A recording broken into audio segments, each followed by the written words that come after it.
right, and welcome to A Businessman's Guide to Almost Everything, the show where your host, myself, Cole Brzezinski, you get to sit down with interesting people from interesting fields. We get to pick apart what they do, what makes them tick, some of the threats that they face, and hopefully learn a little bit of something new. So today with me, would you introduce yourself? Hi, I'm Nadia Boulos. I am a freelance web designer with Reset Web Design. I've been in this business for 5 to 6 years, and I started out as a marketing coordinator, then manager at a company in town. And now I love helping local small businesses maximize their online presence and build a wonderful website that's not only aesthetically pleasing, but also efficient and that converts really well. This is my passion in life, and I love doing it. Very creative. All right. Yeah. So with Reset Web Design, are you the owner or do you just work there? I'm the owner, the sole owner. I do work with third-party providers such as SEO experts, type designers, graphic designers, other parts of things. But mainly, yes, I'm the sole owner. So it sounds like a lot of partners that we'll get into a little bit more. So broadly speaking, how would you describe your work, generally speaking, if you had to give it like a 1 or 2 sentence explanation? My work is I meet with the client, I find out about their goals and objectives, and part of their marketing strategy, of course, and I curate a website particularly personalized for that particular business. And I make sure that it covers all the things that it needs to cover and that it's efficient and effective for them. So one of the things, because I did a little bit of research when we started talking about you coming on the show. And so I checked out your website and some of the things that you offered. And it wasn't just website design. It was things like copywriting. You provide analytics reporting, which like that makes sense. That's obvious to me. Things like copywriting. And I know for a while you were doing some social media management. You were doing some video production, like small scale stuff, like mostly on the side to complement your other offerings. But when I thought website development, I thought you would just build a website. So why do you have so many ancillary services? Well, those kind of comes with the industry. Copywriting, for example, it has to be a part of my offering because, the website has to be streamlined in a way that makes sense to the customers, and it has to align with the users, with the client's vision and mission. And so the content needs to be catered in such a way that makes sense. And so copywriting is part of it. You have to make sure the headers, the taglines, the content, it's all streamlined and it all makes sense. So it kind of goes without saying that, you have to make sure that everything's proofread, everything makes sense, and everything aligns strategically on the website. So that's part of it. Analytics, like you said, makes the most sense because it's a point of reference. And without that, you cannot gauge if the website's doing what it's supposed to be doing. So that's a big part of it. So I want to take apart each of those real quickly. So copywriting, real briefly, for someone who's not aware of what that actually means, what is copywriting? So copywriting is curating the content to make sure that it reflects what the client, like the keywords that they're going for, the target audience that they're trying to cater to, that this language is curated in a way that makes sense to the end customer. So copywriting is just making sure all the sentences, everything's proofread, everything makes sense. And in a website, it has to strategically be placed in different spots. For example, you have like the call to action buttons. They have to be phrased in a way that attracts attention and converts customers. Everything has to line up so that it ultimately can drive more traffic. So it's kind of like the client will tell you what they want to do. Yes. But they're not very good at giving you specifics. Or if they do, sometimes those specifics won't actually work as well as they think it might. So the copywriter comes in and they make things a little bit more practical. Yes. Practical and more also organized. So a lot of the times the client will come to me and ask me to, add, 3 or 4 different pages to the website. And then they give me a bunch of content, and then you get the content and you have to sift through it, filter through it, and make sure, okay, I have the right keywords in there. I have the right turn of phrases. I have all the things that I need to make the website make sense for a user who's just logging on for the first time. Right. Okay.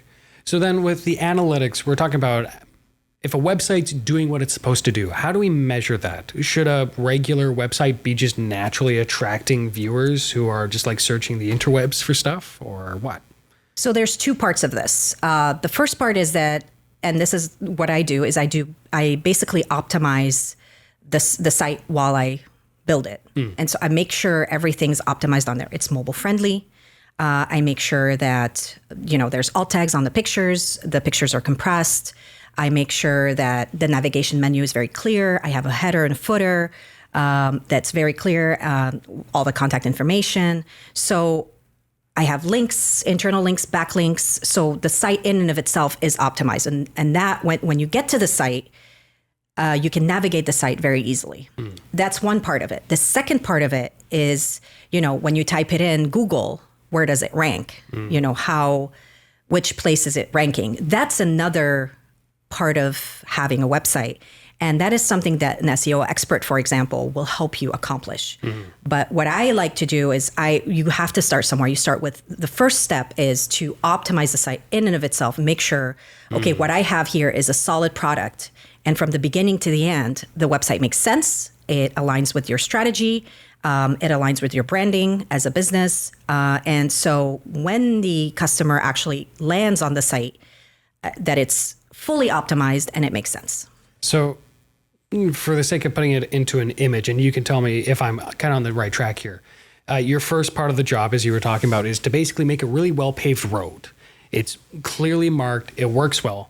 Regardless of how many vehicles end up on that road, that's a different task. Yes. Your first goal is just to make sure the road works and it's seamless. Yes. Gotcha. And then we have SEO, your search engine optimization. That's getting people onto the road. Exactly. Gotcha. Exactly. Okay, so let's talk about your day-to-day work. So web designer, you got a few different fields that you've clearly kind of grown into just as part of the work. What does your day look like from beginning to end? So my day, usually there's a lot of time management involved because I usually, when I'm working on projects, I have projects that are in the start. I'm just signing proposals and I'm just getting started with, knowing what the client wants.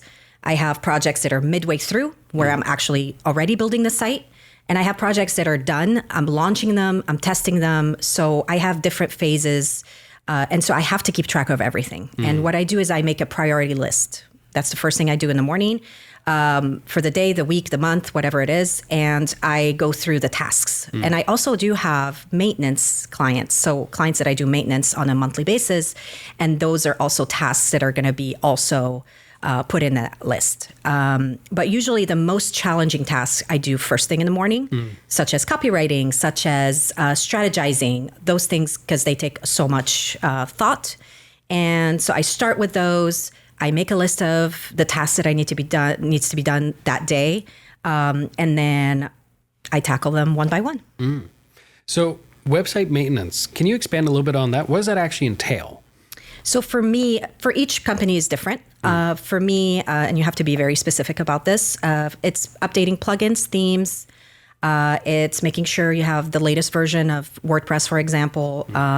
It's making sure that sometimes I offer to do 1 to 2 pages, creating 1 to 2 new pages after the site has been built. And clients find that useful because sometimes things come up during the year and then they need to add to the site. And also, of course, all the back-end stuff. So dealing with the hosting companies, if the domain name is expired and needs to be renewed, any DNS propagation that needs to be done, anything on the hosting side, which is the FTP site and all this stuff that clients usually, it's too technical for them to get into. So I can handle that for them. So let's move on to why someone would come to you, a web design specialist. Because I saw GoDaddy advertise to me and some YouTubers say that Squarespace, I can just make a website, no problem, supposedly. So why do I need a web specialist to come in and do things like copywriting to tell me what analytics are worth looking for? So, of course, I mean, with all the DIY, everybody's offering DIY these days. And also now you have the artificial intelligence to add to that. So it's an AI-powered DIY platform that you get to use. And I'm all for that.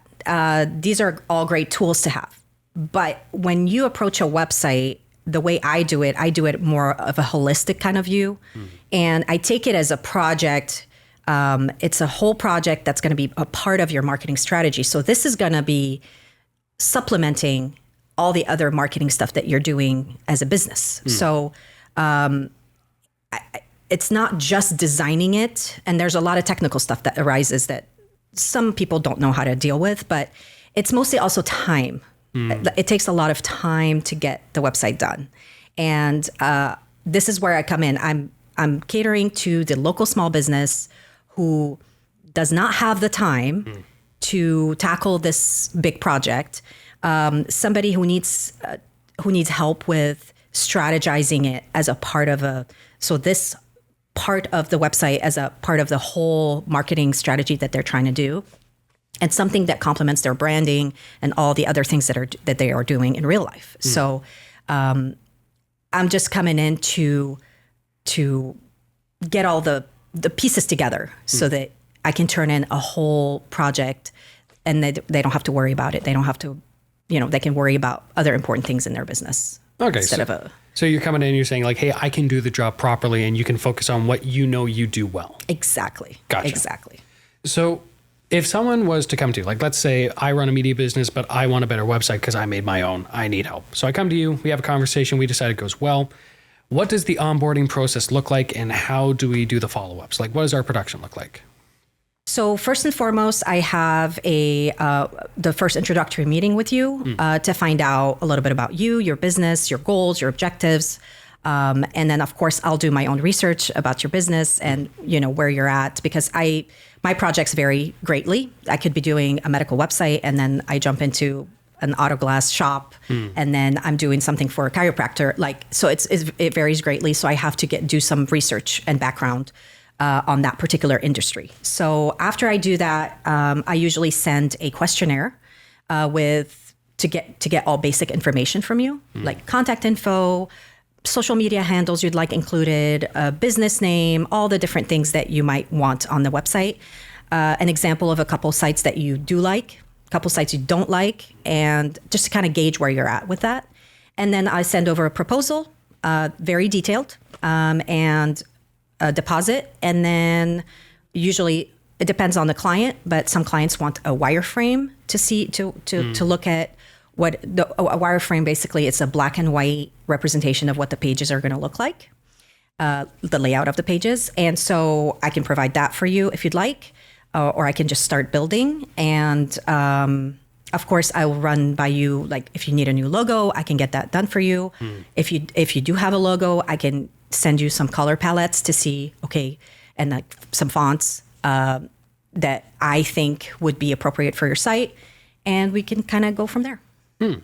So wireframe, you're kind of showing them the blueprints of the website? Yes. And that's pretty normal for website development? It is. It depends on, some people want to see wireframes, some people don't. So it just depends on the client. But yeah, usually if you're dealing with a bigger company, they almost always want to see a wireframe.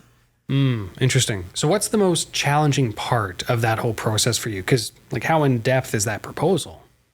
So the proposal is one thing. That's more like details of what the the contract includes, what services I'm going to provide, and what exactly I'm going to be working on. I see.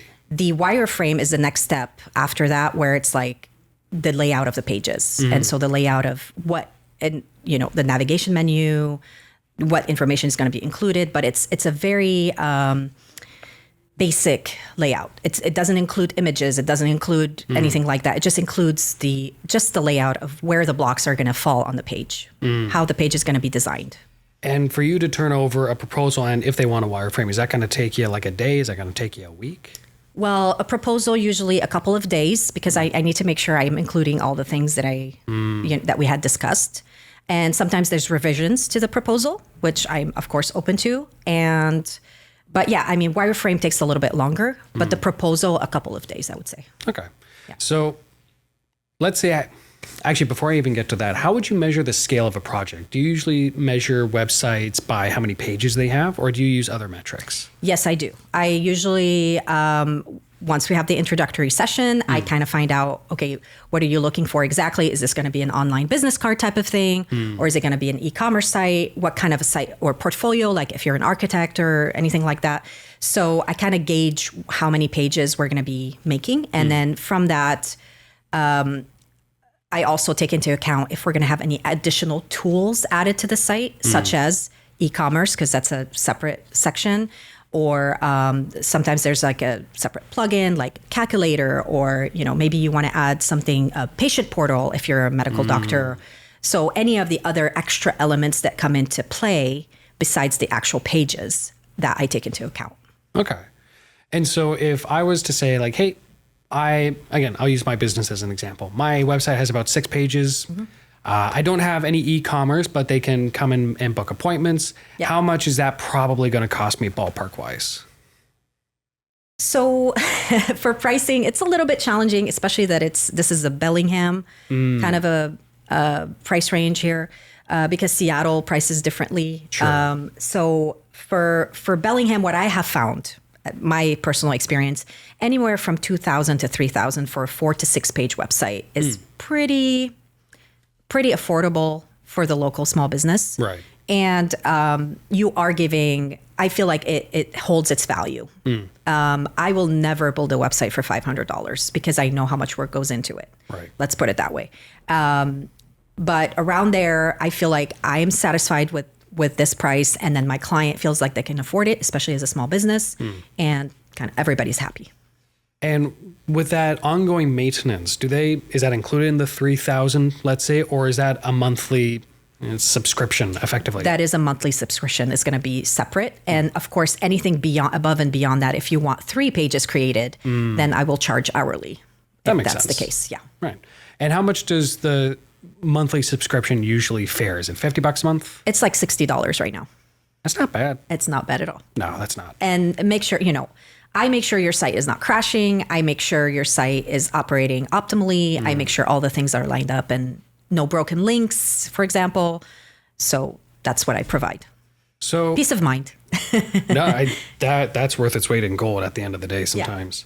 Yeah. So like I'll keep on with my website. Let's say I got a website. I think it looks good, but that's my opinion. And my wife tells me that sometimes I have bad taste. So how am I going to examine my website and tell if it's actually doing a good job or if I need to revise it? A lot of people, let's see. So I've had clients come to me wanting to redesign their websites. I have quite a few clients that do that instead of like having a brand new website from scratch. And usually the redesign comes because they are noticing that customers are not, maybe they're filling out the form, but the form is not reaching them properly, or they can't find the form online. The customers cannot find their location online, or they call them and they're like, oh, it took us 30 minutes to find your phone number online or something like that. So usually it comes from a necessity where people are like, okay, this is not very optimal for me right now. I'm not getting the customers that I'm supposed to be getting, or they're landing on the site, but they're not really converting. They're not finding the information that they want. And so that's where a redesign comes in, where it's like, okay, let's take all the information that you already have on there and let's see how can we optimize this information to a point where it makes sense to the user to come in and like use it and actually reach you. So when you're looking at a website then and you're evaluating it, you're probably then looking more at the analytics than you are even just like the visual ergonomics. Of course. Gotcha. Yes. It has to flow. So there's something called UX UI, right? So UX is the user experience.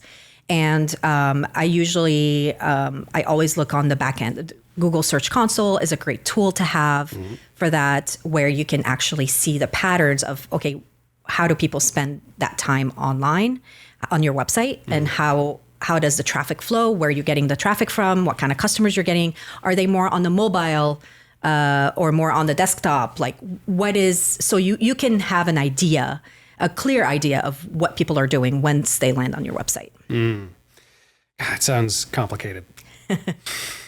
Okay, so how about this? If someone doesn't have the resources to hire a specialist, but they have a nagging suspicion that they need to improve the site, whether they need to make a new one or they just need to redesign it, what are some tips that you would offer them? Tips. Of course, it depends on the platform that you're working on. For something that's intuitive like Squarespace or Wix, I would want to make sure there's a lot of call to action buttons throughout the site. Make sure you have all your contact information on the first page, on the homepage, because that's where people land first. Make sure that, of course, the site is mobile friendly, because a lot more people pull up the site on the cell phone first before they go on the desktop. I would make sure that the images are compressed, because that would speed up the site, speed up the loading. So a good tool you can use is Tiny PNG. It's a great tool to use. What else? If you can write blogs and put those on there and update your site, that would refresh the site and make it more crawlable, and it would definitely make people, add value, content value to your site. And those are some of the tips I would say. And make sure like the colors on there are a good contrast, because a lot of times people don't pay attention to the colors, and that's the first thing that the users see and so if the colors are not very well complementary, it's such a turnoff for clients, and they just click off because they're not interested, So it has to reflect your identity. It has to reflect your brand and your business marketing strategy. So everything has to line up, I would say. Consistency is key. Consistency. So we talked a little bit about some of the platforms that people use. Wix is very popular, Squarespace, GoDaddy a little bit less so, I think. What is your preferred workspace? I am certified in WordPress, so I feel very comfortable working with WordPress sites. The only thing about WordPress is that it's not intuitive for the end user. So it depends on the client. If the client wants to take ownership of the site after I'm done with it, I would not recommend WordPress, because they will probably not know where to go or how to create a page, or some of the plugins can be a little bit iffy and a little more complicated. So Wix has been great. They have done some major updating to their platform, and I use them quite a bit. Squarespace, I would say, is the least flexible for me to work with. But if the client is set on the Squarespace, I just take it, use it, and make it as good as I can make it. And usually the websites turn out just fine. But it depends, again, on the scope of work that they're wanting me to do. And if they want a lot of flexibility in there, I would definitely suggest WordPress. So WordPress seems to be for either those who are really eager to learn, or they want the best website possible. Not the best, but I mean, it is going to be the best, but it's also going to offer the most options, if that makes sense. So if somebody wants to, in the future, have an e-commerce site or whatever, I would definitely suggest WordPress. So if I was to decide that, hey, you know what, I got a little bit of extra time, I'd be interested in learning WordPress, how long is that going to take? So, I mean, I had to take classes to get the certification. It's not, like I said, it's not very intuitive. You need a few weeks at least, at the least, to learn it, because there's so many different parts of it. And not to mention the experience of working with it, because things kind of arise as you work with a website. And so there's a lot of things that go on the back end of WordPress that people are not aware of. So you need to learn about that. You had to take classes to learn WordPress. Where did you take those classes? I actually did them at Whatcom Community College. Really? So these are like college courses? Yes. Yeah. Oh, all right. Yeah. Again, you can do an online workshop. There's a lot of things that are available online if you have a willingness to learn. I know. I've just been going to the University of YouTube a lot lately. YouTube is great. Yeah, YouTube is great. You really can learn just about anything these days on that place. That's very true. That's very true. Okay, so how about this? How do I increase the natural website to my website? Sorry, did I say that right? No, the natural traffic. The natural traffic, yes. How do I increase natural traffic to my website? So yeah, some of the things that I mentioned already. Make sure that it's mobile friendly. Make sure you have a blog of some sort, content that's being refreshed. Videos, images, all these things, any kinds of different, like anything those things would add value to your site. Videos and images for sure. Also, I would say, I mean, as long as you have content that's being constantly refreshed, that actually affects the traffic to your site. And keywords obviously. You have to have the right keywords on there. And I'm trying to think what else. There's quite a few things. I just, They're more intuitive, I suppose. Yeah. So can you expand a little bit on keywords? Because I know we had a group of SEO specialists in here in our last batch of recordings, Britt Reber and Justin Spradlin. Yes. From Growing Your Traffic. And they do great work.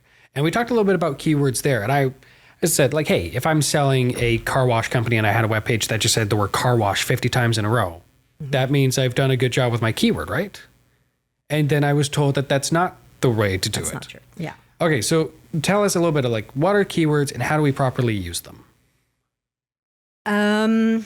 So I'm not sure if this is my wheelhouse. I would leave that to, I think that question is best tackled with Britt and Justin. Interesting. Yeah.